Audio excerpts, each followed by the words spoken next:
I'm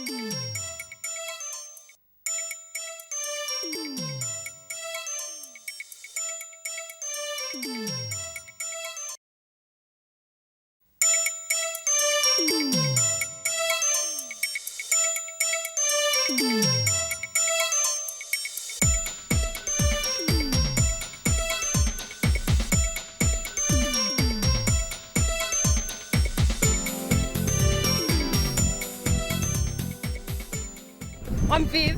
I'm Trisha. And we met last year at a group we attended at Jobco. Okay, and that went for about 8 weeks. And then we lost touch for about 12 months. And then we found each other through Hairball, a mutual friend. And so 4 weeks again, we linked up. Yeah. And we bump into her every now and again and we smile and thank you very much, Lee. Yeah. With me now I have Jane from the Matrix Guild, who's going to tell us a little about what the Matrix Guild does.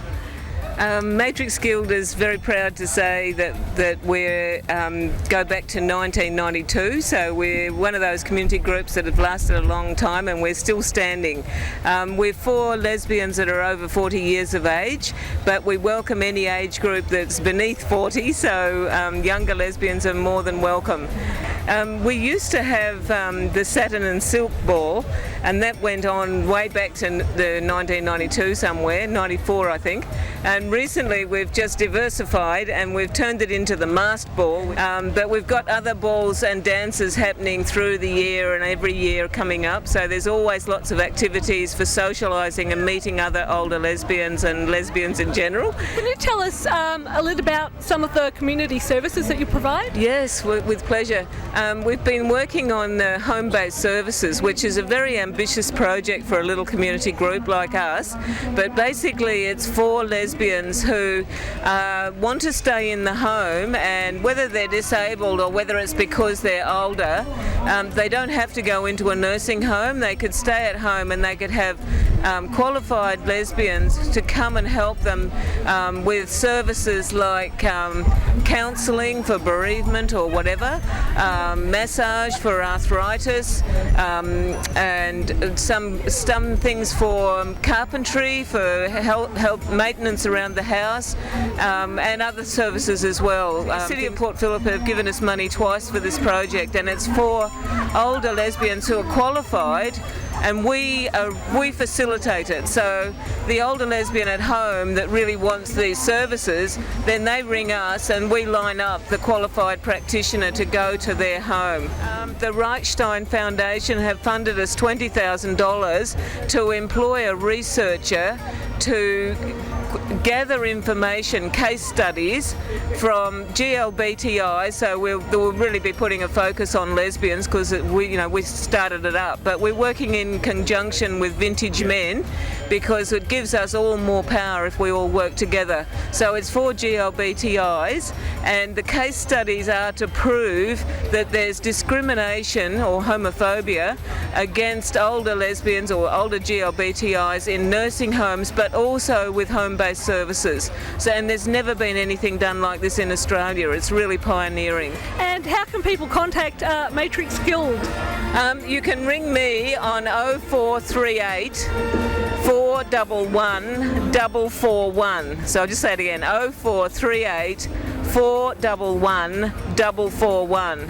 Jane, thank you very much for taking the time out to talk to us. So it sounds like the Matrix Guild does a lot of good work. Yes, and come and join us and become a member and support us because we're all getting older, and why not have a good time doing it?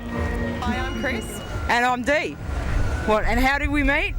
Well, I actually found a ad in the local paper, in just the Progress Press, for a girl that was looking to meet other girls. So I applied to that ad, and that was my ad. We met for dinner, and then we had a 3-day date, and then I jumped on a plane and went to South America for 4 weeks and came back, and we hitched up again, and 3 years later we're still together. Yeah, it's all working out really well. I'm talking with Adam, who's going to tell us a little bit about the Country Awareness Network. Adam, what does the Country Awareness Network do? Well, the Country Awareness Network used to be known as CAN or Country AIDS Network.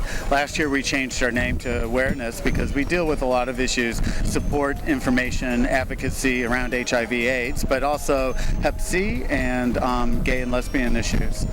We're located in Bendigo. We run a resource center there, a sort of drop-in center. Everyone's welcome.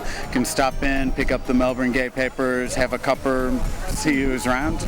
What localities does CAN cover? Well, CAN actually covers all of rural regional Victoria, but most of our services are directed primarily around central Victoria. We auspice a social support group called FAB, which stands for Friends Alike of Bendigo, and they're just basically a social network of people that we have a monthly dance night, get about 200 people to that. We have coffee nights once a month, barbecues, fundraisers.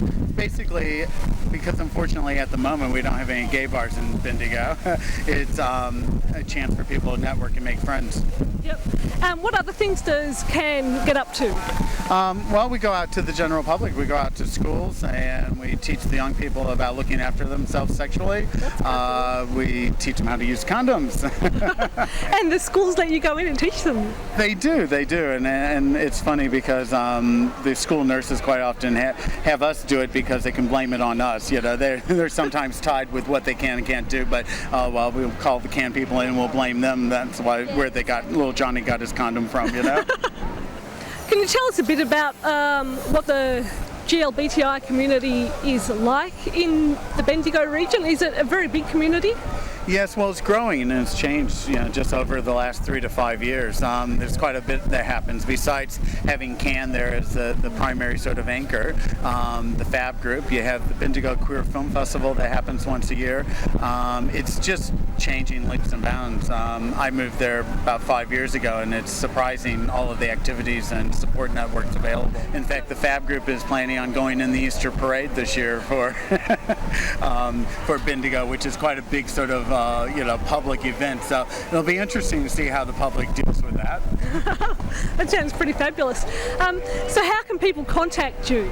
Well, they can drop into the CAN Resource Center, which is located at 34 Myers Street, Bendigo. Mm-hmm. It's open Monday to Friday, 9 to 5. They can ring CAN Center at 5443-8355 or email can@can.org.au.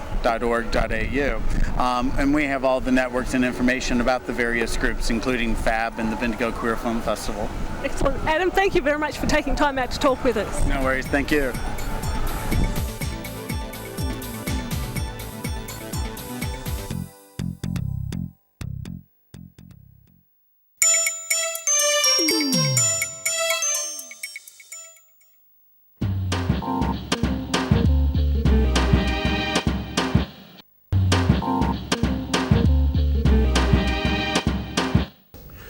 Hello and welcome to Q Focus. I'm Mark and I'm joined again by Doug Pollard, Collette Corr and Tim Newton. Thanks guys for coming on. Pleasure. And tonight we're going to be talking about the wash-up, if you like, of the Midsumma Carnival. And any of you like to go first? Hey, all I can say is it was really hard to get a sausage. Very hard to get a sausage.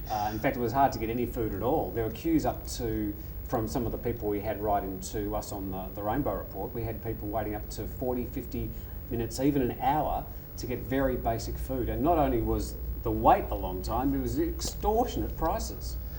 Well, they went with one caterer this year. Instead of handing it out to a whole number of people, they sold the contract to one company, known as Artistic Catering. Well, one of the writers on our email suggested they should be renamed Autistic Catering. Yeah. I can't wait to go to an event that they schedule. I'm really looking forward to tucking into a $10 You're all take-home fired up, or aren't a you? $7.50 sausage. You better have little bits of gold nugget in it. They also had problems with the drinks because the City Council put some pretty onerous restrictions on the licence. Yeah. A Liquor Licensing Commission, actually, I believe. You had to go and get a little wristband to prove you were old enough to go and get a drink. I mean, do I look like I'm underage? You had to go and get your wristband from one place, show your ID, get your wristband, then go and queue up at the bar. They looked at your wristband, they let you in.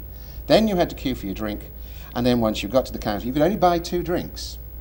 If you wanted more than 2 drinks, you had to take your 2 away, go back to the queue and start And again. that means you're going to be waiting another half hour That's or right. whatever. But Exactly. the problem was where all the catering was located in the middle of Treasury Gardens. And remember, this is the peak gay and lesbian event in Melbourne each year, this carnival.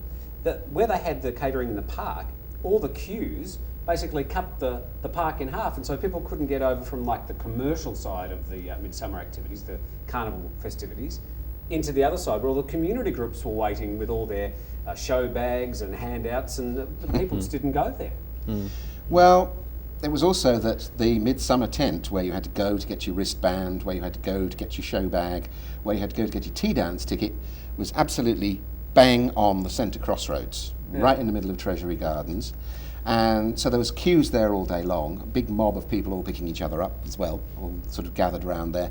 And it was difficult to get away from it because there were all these yellow plastic fences everywhere too. It was like the intersection of the Swanson and Burke. You just couldn't move, it was gridlock. What was the idea with the fences? Why did they need to be there? Well, some of the fences were there by Parks and Gardens to preserve their trees. The Which are heritage, dying. the Yeah, heritage because of fig trees. Drought. And then there were other ones that were there for licensing reasons to stop the people who were drinking, milling, for heaven's sake, with the people who weren't drinking. So there's all these sort of onerous conditions and situations that made it hard for Midsumma to run the carnival probably the way they wanted to. So a comedy of errors. Even Joy, the radio station, was located on a little island and had barriers out the front of it for purposes of the licensing, and stopped people from coming into and finding where Joy was. So the station's subscriptions were down this year too. So a lot of people and community groups especially were very unhappy. And it's going to be even more fun next year because, in addition, Midsumma is now going to be the umbrella group for the Asia Pacific Out Games. We're going to have a 3-day sporting carnival covering with athletes coming in from all over Asia as part of Midsumma, on top of the existing Midsumma program. You're doing the gymnastic dancing, I believe. No, I thought I might do the synchronised sinking. You've done a 2-2 or a 3-3, I'm not sure. Oh, come on, we've all seen that Disney film. No, the Out Games are planning on basically taking over Albert Park for 3 days. Based at the Sports and Aquatic Centre for the gymnastics and the indoor stuff and the swimming and that, rowing on the lake, running around the running tracks in Albert Park. But Midsumma are going to be running the, quote, cultural component and the Human Rights Conference, which is also a component of the Out Games model. So we're going to have Midsumma, we're going to have Games, we're going to have the Human Rights Conference, and we're going to have Pride. All in that month. It's going to be very busy. And a lot of work to organise that. Is there enough interest in the gay and lesbian community to pay for all this, to fund it all, to actually go to all this? Well, they've developed a funding model for the games, which basically outsources the problem. What do they call themselves? The Melbourne Out Games Committee will basically license people to run events as part of Out Games. So the volleyball will be run and paid for by the Melbourne Gay Volleyball Club, the swimming likewise, the rowing likewise, and so on and so forth. And it'll be up to each individual club to finance and organise its own events. Now, we need to remember, though, that all the gay games and all the Out Games in the past have never made a profit. They've all lost money. So how are we going to make sure that our Out Games come out at a profit, or at least pay their bills, honour their commitments? You haven't got a crystal ball, have you? No. So, personal question. I mean, there's apparently a very good deal of interest, from the rest of Australia. Certainly the sports clubs in Sydney all want to come down and take part. There's been considerable interest from the gay sports group in Singapore, in Taiwan, in Japan, and they're also looking at the Pacific Islands and various other places. And it will be, I suspect it might be a good thing that you can sell to the gay and lesbian tourist market. You know, you come not just for a cultural festival, which is Midsumma, but for a sporting carnival as well. They're going to really have to, they're going to have to package the whole lot together. Well, I'm just thinking the problem is if you're getting individual groups to do their own funding and sponsorship and all going to put on individual events, perhaps the volleyball team, the gay volleyball team in Melbourne, I don't wish to malign them, perhaps they're not really organised. Perhaps it should be run as an umbrella event. And, you know, really go out, dig deep, get some big sponsors, get money flowing in, and make it all look very nice and shiny. Well, it won't happen unless they get sponsorship money, that's for sure. They already have sponsorship in kind from IMG, who are the biggest sports management company in the world. They have given them a registration system to manage the whole games and everything else with, but there's no actual cash yet. But I'd say that the sponsorship pie is about that big, and the actual income pie, or the need for money, is about this big. So where's the shortfall going to come? Where's all the extra enthusiasm going to come from? Well, don't forget, we're also trying to get the City Council to chip in. City of Melbourne, there's a presentation being made to them soon. State government have shown interest in chipping in. Tourism Victoria are particularly interested. Maybe even the national tourism body will get on board with this. It's not just corporate sponsorship, but corporate sponsorship will probably be the key, I would think. Because already Midsumma struggles each year to sort of make it pay its bills, and now we're adding an extra dimension to the activities. I mean, it's going to be a stunning time as a gay and lesbian citizen in Melbourne, but gee, how are we going to pay for it all? Yeah, but don't you, I was just going to say two things. Don't you think are we going to be overwhelmed with choice of all of these things happening at the same time? Yeah. Is it a good idea to put them all on at the same time, or perhaps spread them out throughout the year? Well, I think the choice has already been made, but whether it'll work or not financially, it'll be interesting to see. Well, there's one interesting idea, which is to combine the victory parade from the Games with Pride March.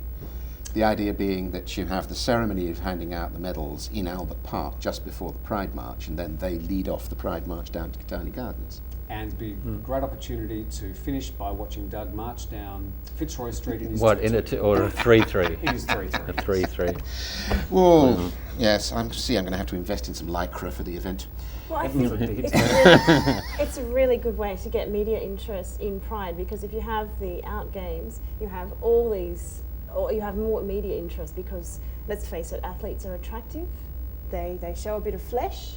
And, you know, they do interesting You've obviously things never on seen television. Venus Williams, obviously.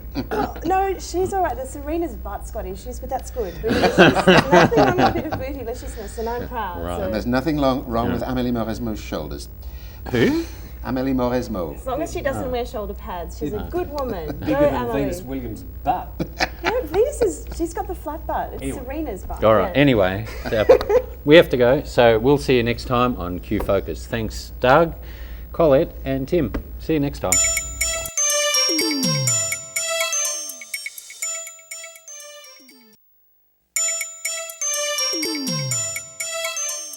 From Midsumma Carnival to Sydney's flagship gay event, as we cast our eyes back over 2 years' worth of Mardi Gras with Maynard.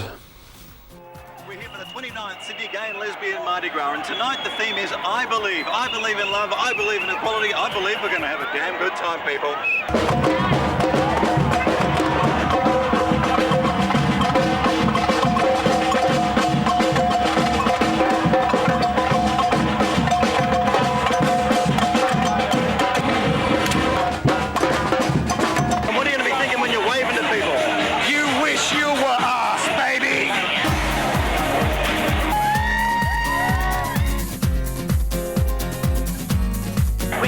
Stylish man in New South Wales. Hello, Maynard. How are you, darling? Bob Down, what's your job tonight? Well, my job is Parade Commodore, and I'm making sure that everybody's uniforms are in order. And quite frankly, you're clashing with my 67 Buick Skylark. I believe in Mardi Gras. Bloody blah. Happy bloody blah.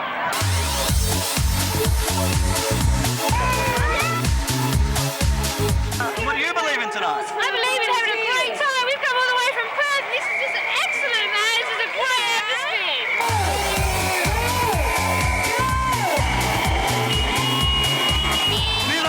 Popular crowd favourite and a fun for all the family. The bikes on bikes. Ain't worried about overheating tonight. Yeah. Well, not the bike.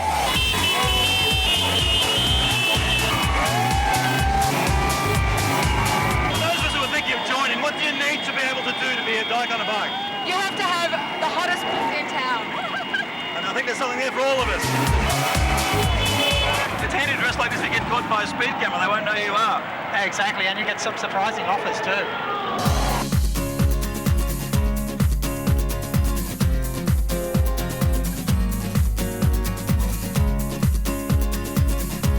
Very healthy, very healthy. Ryan's very healthy. Jay Ho, boy from Amsterdam. Show us your stuff.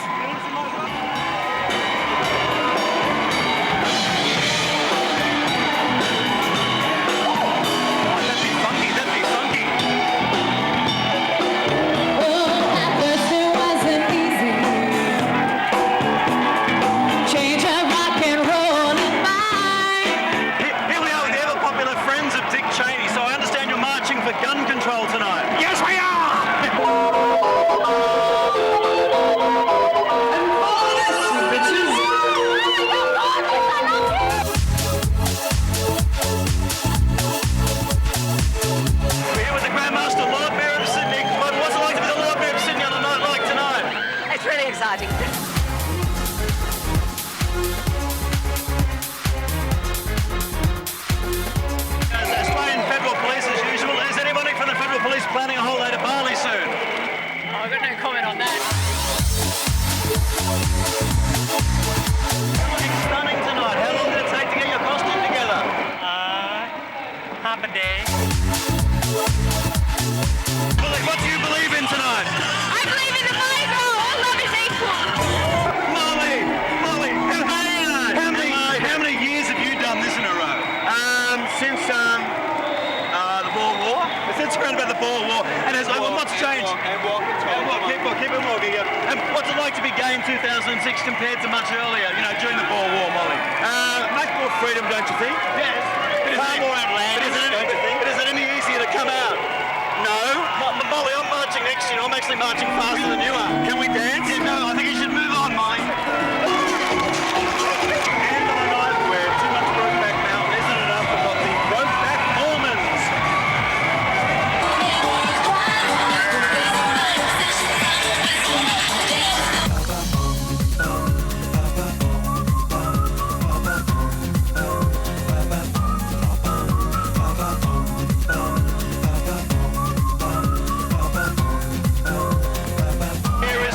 How are things in Wagga Wagga lately? Oh, absolutely fabulous. I see you brought all your friends with you. Oh, yes, I did. Look at them all. They're over there. They're over there. And what's the secret to being Miss Wagga Wagga? The secret of just being beautiful. I believe in having a good time.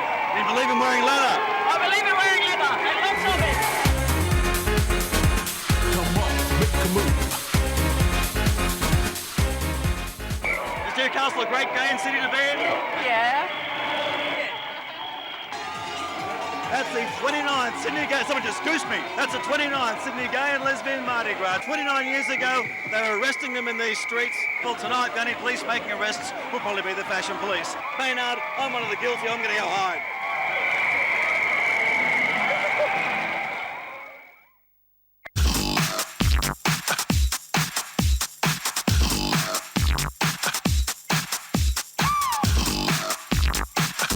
Here it is, 2005, the Sydney Gay and Lesbian Mardi Gras Parade. The theme tonight, our freedom, your freedom. And we're going to be free to do a lot of stuff tonight. And thank you very much. Look, I'm not gay, I'm just extremely well dressed. Like when your float goes past, what do you want them to be thinking? Dirty.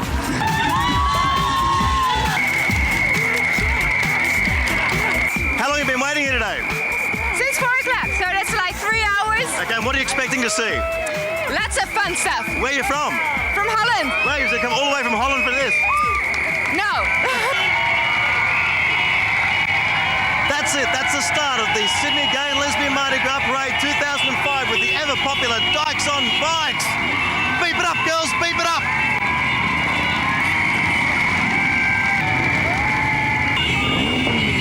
So how many cubic centimetres are you? I'm sorry, I've gone too far. Now, did you expect that when you did that little small segment for Play School to end up here? Not at all. But it's good to see that there's nursing staff on hand in case there's a problem. Here they are, being credit gays. So what's your superpower? Wouldn't you like to know? He has the power of enlargement. So what makes a good bear? A big bear to be big, cuddly and furry and friendly and to be proud of who one is. Hey, Mrs. Doubtfire, how are your breasts holding up? Oh, they're hanging in there. Spectacular. There's There's two guys that have some issues that need sorting out. I am not a crook.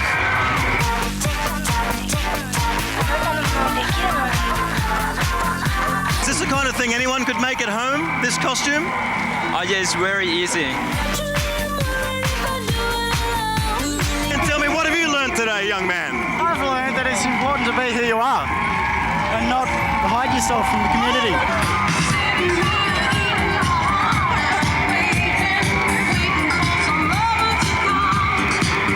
I thought you wouldn't be able to play this sport in the street. We're portable, we go anywhere. I'm sure you do. Have a good night. Definitely, see you later. You'll go anywhere you want to go. I think there's going to be something mentioned to the disciplinary committee on Monday morning about this. I'm taking the mark. There we go. Yay! Wowee! I'm playing rugby league. No, it's you. I don't know. The Australian Federal Police marching tonight. When are you going to give me my hard drive back? I've been waiting for 6 months. They haven't got through all the stuff yet. So what have you done with the stepsisters? She's given us some stepsisters. It's a wonderful, fantastic, beautiful gate home. Off you go, sir. Well, thank you very much. Go into the night. Go. Be free. There's Captain Stubing. Not there's anything wrong with that.